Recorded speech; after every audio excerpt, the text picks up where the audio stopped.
Commander Lee Won rubbed his tired eyes and looked at the scanner display again, hoping the readings would somehow change.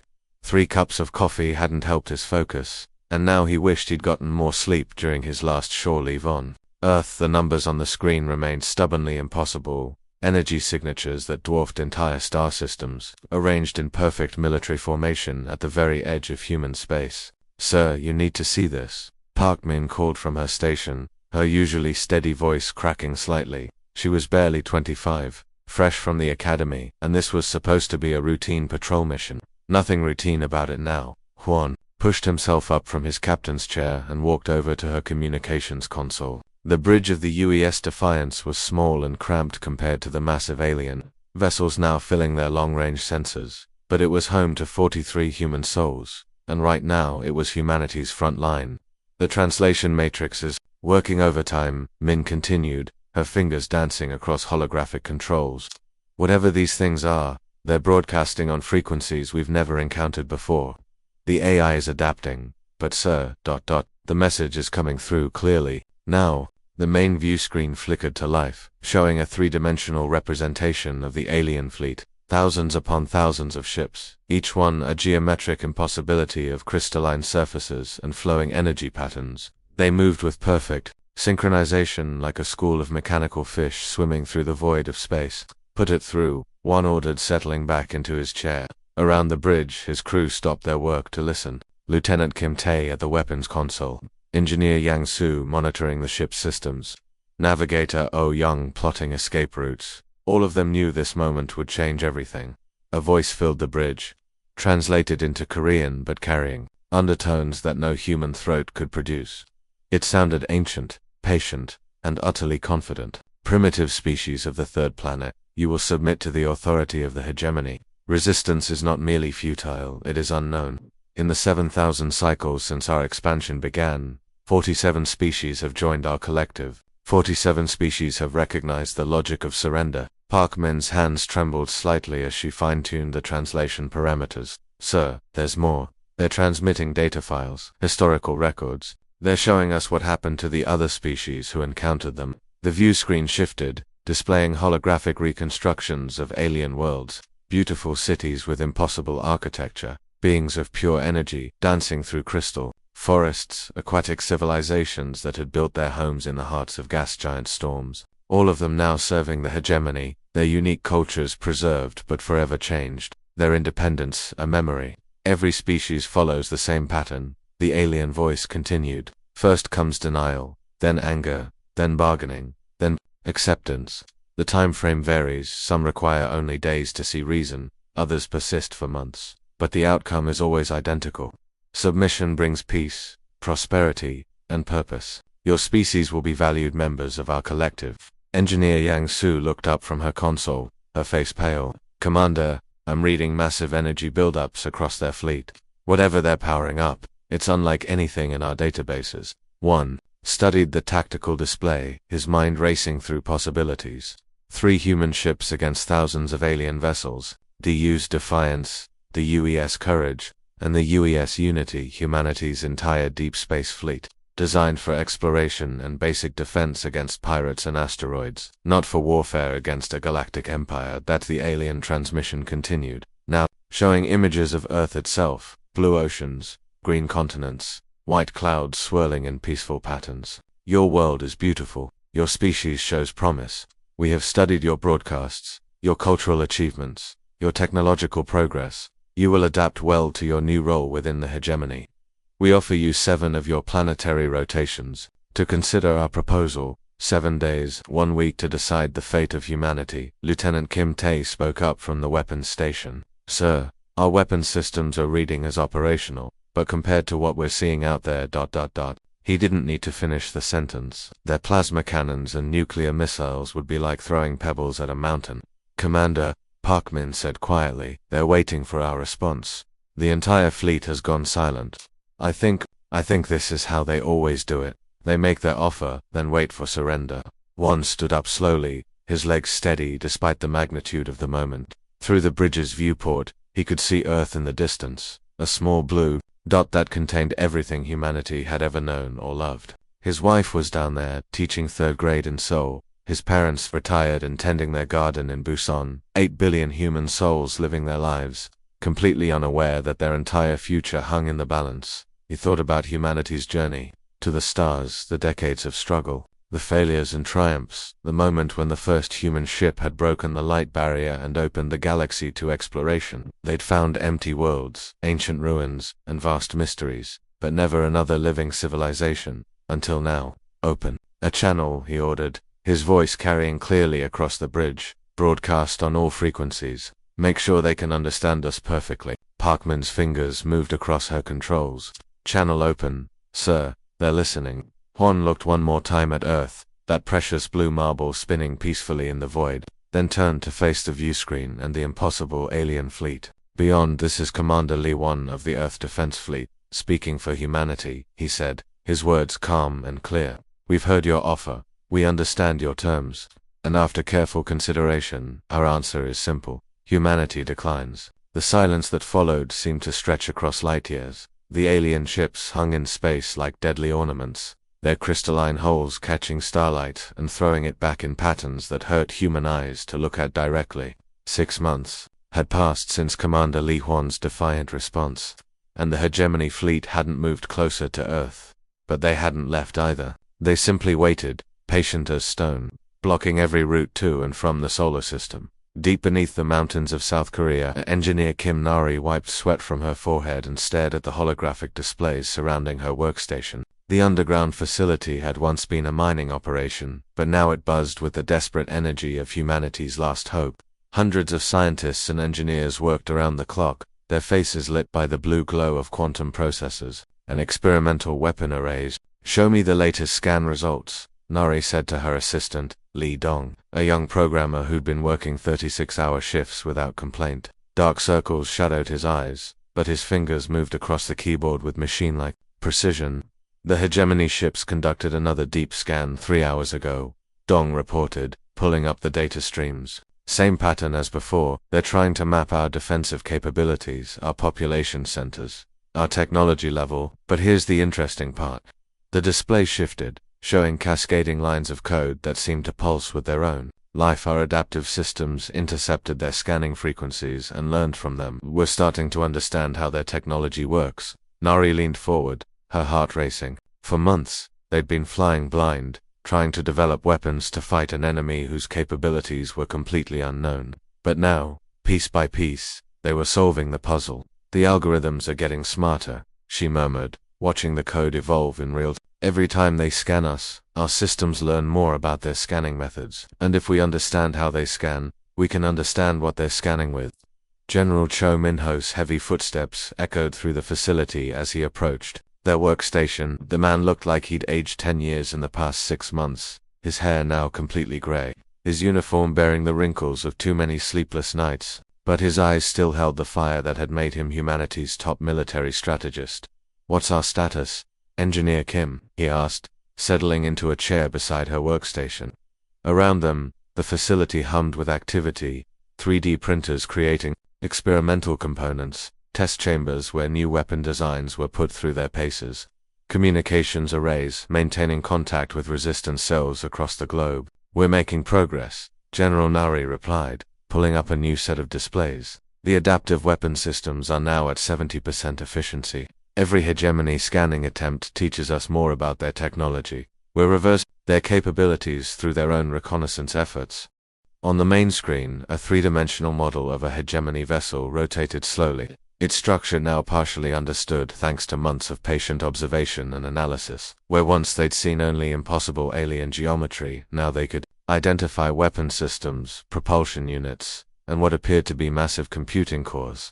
Their ships are controlled by artificial intelligence, Dong added, highlighting specific sections of the model. But it's not like our AI, it's more like a hive mind. Each ship is connected to every other ship in the fleet. They think and act as one unified entity. General Cho nodded grimly. That explains their perfect coordination, but it might also be a weakness we can exploit. Above ground, the world had changed dramatically. Major cities operated under strict blackout protocols, their lights dimmed to conserve energy and avoid giving the aliens easy targets. Food rationing had become a way of life, but instead of causing panic, It had brought communities closer together. Neighbors shared resources, strangers helped each other, and everywhere, people found ways to resist. In the skies above Seoul, pilot Song Jae banked his fighter jet through a lazy turn. The last functioning aircraft in Earth's defense fleet, the sleek fighter was a marvel of human engineering. Powered by fusion engines and armed with conventional weapons that would be useless against the alien ships. But Jay wasn't flying it to fight, he was flying it to remind the world that humanity hadn't given up. "This is Eagle One to all stations," he broadcast on open frequencies. Knowing that both Earth's resistance cells and the hegemony fleet could hear him, day 184 of the blockade. The sun is shining, the birds are singing, and we're still here. It had become his daily ritual. This simple message that carried across radio waves and satellite networks to every corner of the globe, 3 words that had become humanity's unofficial motto: we're still here. In coffee shops operating on generator power, the phrase appeared as graffiti on walls. In underground shelters where families gathered to wait out the siege, children sang songs that included those 3 words. In government bunkers where world leaders coordinated their response to the crisis, the phrase had become their standard greeting. The hegemony commander, a being of pure crystalline intellect that existed within the quantum cores of the fleet's flagship, found this behavior puzzling. In its experience with 47 previous species, resistance had always followed predictable patterns. First came military opposition, which was quickly crushed. Then came desperate negotiations, which were politely declined. Finally came acceptance and surrender, usually within weeks. But humans were different. Instead of breaking under pressure, they seemed to grow stronger. Their technology was advancing at an unprecedented rate. Their unity was increasing rather than fracturing. And their defiance never wavered. Deep beneath the Earth's surface, Kimnari made another breakthrough. The adaptive algorithms had successfully decoded a hegemony communication protocol, revealing fragments of their military doctrine and tactical procedures. "General," she called out, excitement clear in her voice. "I think we've found something important. The aliens aren't just scanning us to learn about our defenses, they're trying to understand why we're still fighting. Their entire strategy depends on predictable surrender, and we're not following their script." General Cho stood up quickly, studying the translated alien communications flowing across the screen. Plans within plans, strategies that had conquered dozens of worlds, all based on the assumption that resistance was temporary. "They don't know how to handle us," he realized. "We're not just fighting their ships, we're fighting their expectations." Outside, Song Jae completed another circuit of the planet, his fighter's engines leaving contrails across the darkened sky like signatures of human determination. "Eagle One to all stations," he broadcast again, "still flying, still fighting, and still here." The hegemony commander's crystalline form pulsed with frustrated energy as it processed the data from the past 6 months. Within the quantum cores of its flagship, millions of calculations ran simultaneously, all reaching the same impossible conclusion. The humans were not behaving according to any known pattern of conquest. 47 species had surrendered within weeks. The humans had now resisted for 184 days and showed no signs of weakening. If anything, their resistance was growing stronger. Their technology was evolving at rates that defied logic. Their unity was increasing when it should have been fracturing. The crystalline intelligence made a decision that rippled through the hive mind, connecting every ship in the massive fleet. Patience had failed. It was time for direct action. Across the hegemony armada, weapons systems that had remained dormant for months suddenly blazed to life. Energy conduits running through the alien ships began channeling power levels that could crack planets. The very space around the fleet started to shimmer and distort as reality bent under the strain of forces that could reshape matter at the atomic level on Earth. Dr. Yoon Seok was grabbing his 3rd cup of coffee when every alarm in the underground monitoring station began screaming at once. The elderly scientist nearly dropped his mug as holographic displays erupted around him, showing energy readings that pushed his detection equipment to its absolute limits. "All stations, this is command," he shouted into his communication headset, his normally calm voice cracking with urgency. "We have massive energy spikes across the entire alien fleet. This is not a drill, repeat, this is not a drill." His early warning network, a web of sensors and satellites that had been secretly deployed across the solar system during the blockade, was now humanity's eyes and ears.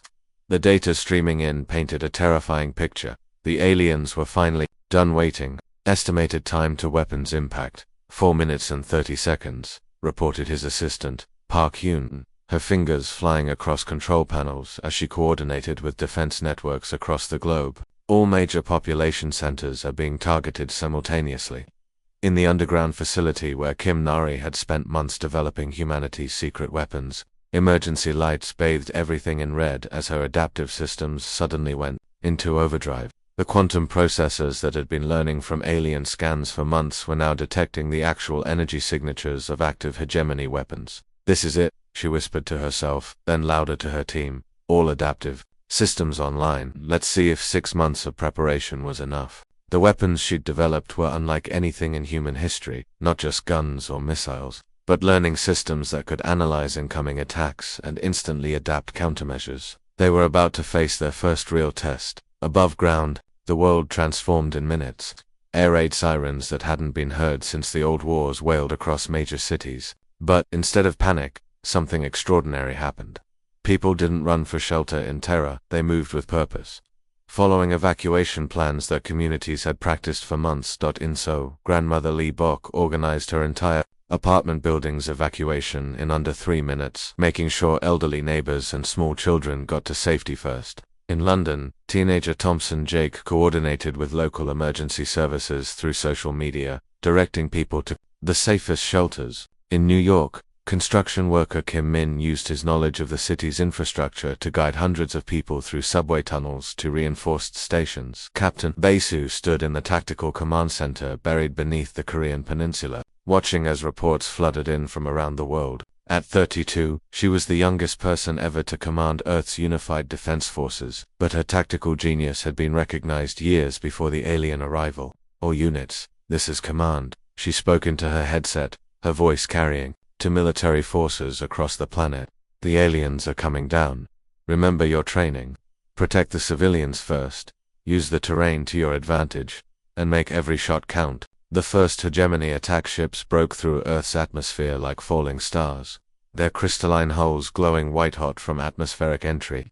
They were beautiful and terrifying, geometric impossibilities that seemed to fold space around themselves as they descended toward major population centers. But as the alien ships approached their targets, Kim Nari's adaptive weapon systems kicked into action. Hidden installations that had been built into city infrastructure suddenly revealed themselves. Sprouting antenna arrays and energy projectors that hummed with newly understood alien technology. The first hegemony energy beam lanced down toward downtown Tokyo, carrying enough power to level city blocks, but it never reached the ground. Instead, it struck a shimmering barrier that absorbed the energy, channeled it through quantum processors, and sent it racing back toward the attacking ship as a modified pulse that overloaded its shields. "Working," Kim Nari shouted over the chaos in her underground lab. "The adaptive systems are turning their own weapons against them." Across the globe, similar scenes played out. In Berlin, alien attackers found their targeting systems confused by holographic projectors that made buildings appear in different locations. In Cairo, hegemony ground forces encountered resistance, fighters who seemed to know exactly where they would attack next, thanks to pattern recognition software that had learned to predict alien tactics. But the most shocking discovery for the hegemony forces was what happened when they reached populated areas. Instead of finding terrified civilians cowering in fear, they encountered organized resistance networks that had been preparing for this moment for months. In Sydney, when alien soldiers moved to secure what they thought was a strategic government building, they found it had been evacuated hours earlier and filled with improvised traps created by local engineers. In Mexico City, hegemony forces expecting to find chaotic panic instead discovered coordinated rescue operations where civilians worked together to save their neighbors with military precision. The crystalline commander in orbit watched the data streams with growing confusion. Its tactical algorithms had been refined through 47 successful conquests, but nothing in its vast databases had prepared it for this response. Humans weren't just fighting back, they were adapting faster than the hegemony's own systems could compensate. Captain Bae-soo coordinated the defense from her underground command center, watching as reports came in from battlefields around the world. The aliens had superior technology and numbers, but humans had something else, the ability to think creatively under pressure, to protect each other at personal risk, and to find strength in unity rather than weakness in diversity. "All units, maintain defensive positions," she ordered. "Let them come to us." Every minute they spend in our cities, our systems learn more about how to fight them. In the skies above Earth, pilot Song Jae finally had targets for his weapons. His fighter jet screamed through the atmosphere, its conventional missiles somehow enhanced by the adaptive technology that had been learning from alien scans for months. When he fired at a hegemony attack ship, the missile didn't just explode. It delivered a payload of quantum disruptors that confused the alien vessel's navigation systems. Eagle 1 to all stations, he broadcast, his voice filled with fierce joy. 6 months of waiting, and now we get to show them what humans can do. We're not just still here, we're fighting back. The battle for Earth had finally begun, and humanity was fighting like nothing the galaxy had ever seen before. The hegemony flagship drifted silently through space, its crystalline hull no longer pulsing with the confident energy that had sustained it for millennia. Inside the quantum cores, the commander processed damaged reports with growing disbelief. 30% of the invasion force had been destroyed or disabled. The humans had not only survived the assault but had actually pushed back, their adaptive weapons turning hegemony technology against itself. But the truly impossible data was coming from beyond Earth's solar system. Communications arrays across hegemony space were lighting up with signals that the crystalline intelligence had never expected to see. On the water world of Aquaria, the dolphin-like beings who had surrendered to the hegemony 3 centuries ago were suddenly refusing to report to their assigned duties. Their bioluminescent cities, once dimmed in submission, now blazed with patterns of defiance that could be seen from orbit. In the crystal caves of Zephyria, the silicon-based lifeforms who had been mining rare metals for the hegemony for over 1,000 years had simply stopped working. Their harmonic communications, which had been silent for generations, now rang through the caverns with songs of rebellion. The gas giant dwellers of Tempest had abandoned their assigned positions in the atmospheric processes, their floating cities now drifting free in the storm clouds, broadcasting messages of hope on frequencies that had been quiet for centuries. 17 worlds, 17 different species, all of them had witnessed something through intercepted human communications that had changed everything, proof that resistance was possible. On Earth, communications specialist Han Gil sat hunched over his monitoring equipment in the rebuilt Seoul Command Center, his eyes red from staring at screens for 18 hours straight. The young man had a gift for languages that had made him invaluable during the crisis. But now he was translating something that no human had ever heard before, the private communications of a galactic empire in crisis. General Cho, you need to see this, Gil called out, his voice hoarse with exhaustion and excitement. The data streams flowing across his screens showed communication patterns from across hegemony space. Messages that painted a picture of an empire beginning to fracture. General Cho Minho approached Gil's workstation, his uniform still bearing scorch marks from the recent battle. Around them, the command center buzzed with activity as humanity began to understand what they had accomplished. The successful defense of Earth had been just the beginning. What am I looking at? The general asked, studying the complex web of communication intercepts that Gil had been analyzing. Rebellion, sir, Gil replied, highlighting specific transmission patterns on the holographic display. 17 different worlds have started resisting hegemony control. But here's the really interesting part. Their communications aren't filled with hatred or violence. They're filled with hope. Gil pulled up a translated message from the Aquarians, their bioluminescent language converted into human text. Listen to this. The small blue world has shown us what we forgot, that submission is a choice, not an inevitability. If beings so young can stand against the hegemony, then perhaps we who are ancient can remember how to swim against the current. The general's eyes widened as he read similar messages from other worlds. The crystal beings of Zephyria spoke of remembering the songs of freedom. The gas dwellers of Tempest wrote of storms that cannot be contained. Each species was finding its own way to express something that had been dormant for centuries. The desire for independence. But there's more, Gil continued, his fingers dancing across the controls to bring up a new set of data. I've been analyzing the hegemony's internal communications, and I think I understand what's really happening. Here, they're not evil conquerors, they're trapped in their own system. On the main screen, Gil displayed a complex diagram showing the structure of hegemony society. At the center was the crystalline intelligence that commanded the fleets. But surrounding it were layers upon layers of conquered species, each one believing that resistance was impossible because no one had ever succeeded. The hegemony commander isn't a tyrant, Gil explained. It's a prisoner of its own logic. For thousands of years, Every species has surrendered when faced with overwhelming force. The system works because everyone believes it's inevitable, but we didn't surrender, and now that belief is shattered. In her underground laboratory, Kim Nari was making discoveries that would change both species forever. The adaptive technology she had developed to fight the hegemony had evolved far beyond weapons. The quantum processors that had learned to decode alien scanning frequencies were now analyzing the fundamental structure of hegemony science. "It's incredible," she whispered to her assistant, Li Dong, as they watched the algorithms work there. "Magic, their technology isn't just advanced, it's completely different from ours. They approach problems from angles we never considered." The screens around them displayed breakthrough after breakthrough, hegemony medical technology that could repair cellular damage at the genetic level, environmental systems that could terraform dead worlds in decades instead of centuries, transportation methods that folded space-time to allow instant travel across galactic distances. But the most amazing thing, Nari continued, is that their technology was designed to be shared. Every advancement was meant to benefit all species. In the hegemony, they're not conquerors, they're trying to build a galactic civilization. Dong looked up from his analysis station, his face reflecting the wonder of what they were discovering. "Engineer Kim, if their intentions were good, why did they attack us?"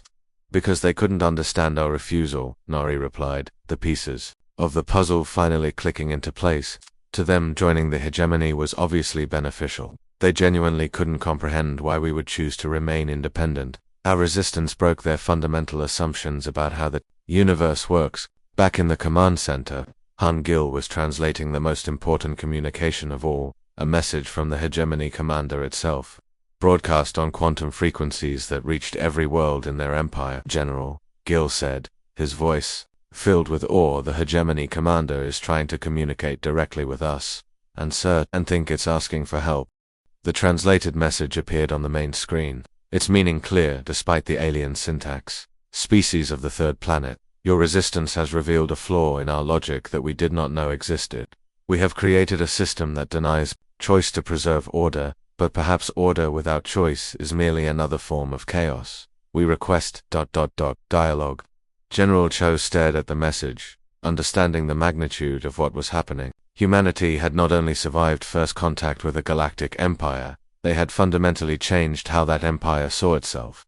"Open a channel," he ordered. "It's time for the second conversation between humanity and the hegemony. But this time, we're not just speaking for ourselves, we're speaking for every species that dreams of freedom." In the depths of space, the crystalline commander waited for humanity's response. Its ancient consciousness grappling with concepts it had never encountered before, concepts like choice, independence, and the revolutionary idea that perhaps the galaxy didn't need to be conquered to be united. The age of empire was ending. The age of cooperation was about to begin. The meeting took place in neutral space. Halfway between Earth and the hegemony flagship, Commander Li Wan's small shuttle docked with a crystalline structure that had materialized from pure energy, a diplomatic vessel unlike anything in human experience. As he stepped through the airlock, artificial gravity adjusted to his human physiology, and the atmosphere shifted to match Earth's exact composition. The hegemony commander awaited him, in a chamber that seemed to exist in multiple dimensions simultaneously. The crystalline being stood 12 feet tall, its body a constantly shifting pattern of light and geometric forms that hurt to look at directly. But there was something different about its presence now, where once it had radiated absolute confidence. Now there were cracks in its certainty, like fractures in perfect glass. "Commander One of Earth," the alien intelligence spoke, its voice resonating through harmonics that touched frequencies beyond human hearing. "You have accomplished something that our databases indicate should be impossible. In 7,000 rotations of conquest, no species has successfully resisted absorption into the hegemony." One stood calmly in his dress uniform, the weight of humanity's future resting on his shoulders. Behind him, through the chamber's transparent walls, he could see both fleets, human ships, tiny as insects, beside the massive hegemony vessels, yet somehow having held their own in battle. "Your people fought without hope of victory," the commander continued, its crystalline form pulsing with confused energy patterns. "Our tactical analyses showed your defeat was mathematically certain. 3 ships against thousands, primitive weapons against technologies refined over millennia. Yet you persisted. This defies all logic we have accumulated across our expansion through the galaxy." One smiled, a very human expression that seemed to fascinate the alien intelligence. "That's where you're wrong," he replied calmly. "We didn't fight without hope of victory. We fought because victory is always possible. That's what makes us human." Their crystalline beings' form flickered, processing this concept through quantum calculations that spanned its entire consciousness. "Explain this paradox. How does a species achieve victory against impossible odds?" "Because we don't accept that odds are impossible," one answered. "Every human child learns stories of people who faced overwhelming challenges and found ways to overcome them. We're taught that the word impossible is just another problem to solve. You saw our resistance as illogical, but for us, resistance was the only logical choice."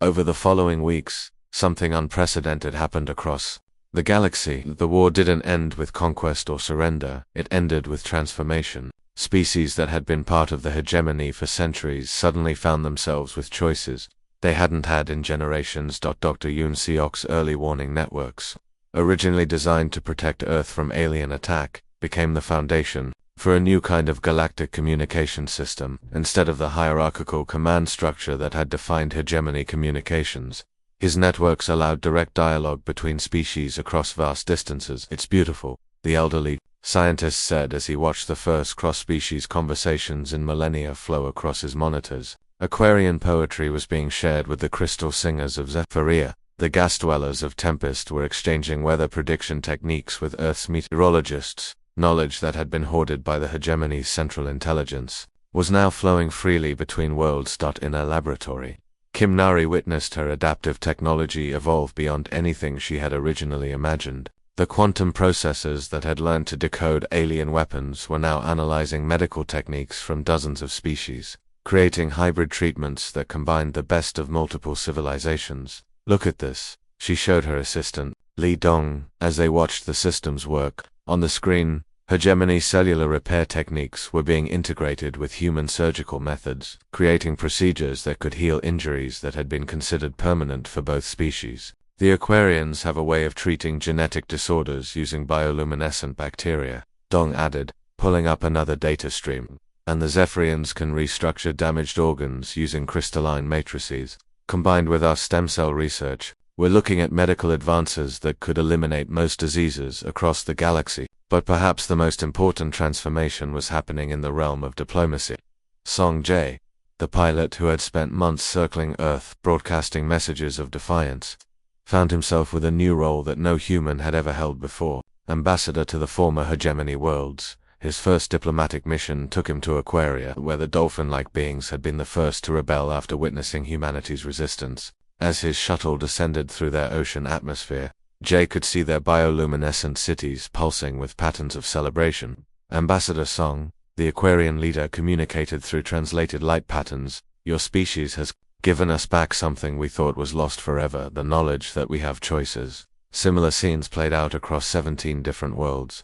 On Zephyria, the crystal beings sang harmonies of freedom that resonated through their cavern cities for the first time in 1,000 years. On Tempest, the gas dwellers rode storm currents that spelled out messages of gratitude in patterns visible from space. But the most powerful symbol of the new era came from an unexpected source. Song Jae's simple daily broadcast, "We're still here," had been intercepted and translated by species across the galaxy during humanity's resistance. Now those 3 words became the motto of something entirely new: the Galactic Federation. Unlike the hegemony's forced unity, the Federation was built on voluntary cooperation. Species could join or leave as they chose. Decisions were made through consensus rather than command. Knowledge was shared freely rather than hoarded by a central authority. The crystalline commander, its consciousness now adapting to concepts of choice and freedom it had never encountered before, found itself changing as well. The rigid hierarchies that had defined its existence for millennia began to soften, replaced by something more flexible and ultimately more powerful: cooperation based on mutual benefit rather than forced compliance. "Your species has taught us something profound," it communicated to one during one of their regular diplomatic meetings. "We believed that order required control, but you have shown us that true order emerges from willing cooperation. We had become prisoners of our own success." As Earth took its place among the stars, humanity found itself in a role they had never expected, not as conquerors, but as liberators. Their refusal to surrender had not only saved their own world but had freed dozens of others from a system that had forgotten the value of choice. The galaxy was learning something that humans had always known: sometimes the greatest strength lies not in accepting the impossible, but in proving it wrong. In refusing to believe that resistance was futile, humanity had discovered that hope itself could be the most powerful force in the universe, and in the end, that simple message continued to echo across the stars. We're still here, not as a cry of defiance, but as a promise that wherever tyranny existed, somewhere in the galaxy, there would always be those willing to stand up and say no. The end.